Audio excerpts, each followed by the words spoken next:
નમસ્કાર મિત્રો, મારું નામ ડોક્ટર રવિ બડાનિયા. હું consultant nephrologist and transplant physician EPIC hospital અમદાવાદમાં પોતાની સેવા આપું છું. વર્લ્ડ કિડની ડે 2024ની હું તમને શુભેચ્છા પાઠવું છું. આ વખતનું થીમ છે કિડની હેલ્થ ફોર ઓલ, જેની અંદર આપણે કિડનીને કેમ સ્વસ્થ રાખવું એ જાણીશું. આના માટે તમારે અમુક ટેસ્ટ દર વર્ષે ચોક્કસ કરાવવા જોઈએ, જેમાં સીરમ ક્રિએટિનિન, યુરિન રૂટીન અને પેટની સોનોગ્રાફી શામેલ છે. આની અંદર મોટા ભાગના કિડનીના રોગ આપને ખ્યાલ આવી જતા હોય છે.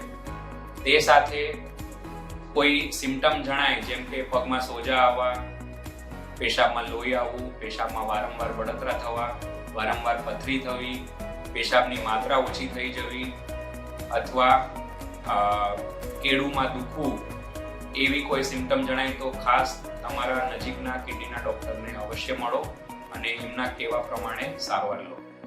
Thank you.